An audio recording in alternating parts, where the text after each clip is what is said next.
Hello friends, welcome to my channel. আজি মই নেমু টেঙাৰ কেইটামান আচৰিত কথা ক'বলৈ ওলাইছো। যদি আপুনি কাজি নেমু টেঙাৰ উপকাৰিতাৰ বিষয়ে জানিবলৈ খোজে তেনেহলে মোৰ প্লেলিষ্টত যাই আপোনালোকে চাব পাৰে আৰু এই ভিডিঅটো শেষলৈকে চাব আৰু মোৰ চেনেললৈ যদি প্ৰথমবাৰ আহিছে তেনেহলে প্লিজ চেনেলটো সাবস্ক্ৰাইব কৰিব। নেমু টেঙাৰ উৎপত্তি আসলতে ক'ত হৈছিল কোনেও ভালকৈ ক'ব নোৱাৰে। তথাপিও অসমত আৰু চাইনাত নেমু টেঙাৰ উৎপত্তি হোৱা বুলি অনুমান কৰিব পৰা গৈছে। নেমু টেঙাত সাইট্ৰিক এসিড যথেষ্ট পৰিমাণৰ পোৱা যায়। প্ৰতিডাল নেমু টেঙাই 225 কেজিৰ পৰা 270 কেজিলৈকে প্ৰতি বছৰে নেমু টেঙা উৎপাদন কৰিব পাৰে। নেমু গছে বছৰৰ প্ৰতিটো সময়তে নেমু দিয়ে।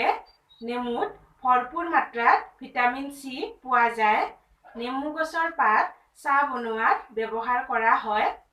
নেমু টেঙা সাফাই কামতো ব্যৱহাৰ কৰা হয়। নেমু যদি আপুনি নিমখ বা বেকিং পাউডাৰৰ লগত মিহলাই তামৰ পাত্ৰ বা বাচন বৰ্তনো সাফা কৰিব পাৰে। চীন, ভাৰত, মেক্সিকো, আৰ্জেণ্টিনা, ব্ৰাজিলত নেমু বহু পৰিমাণে উৎপাদিত হয়। আজিলৈকে এইখিনিয়ে।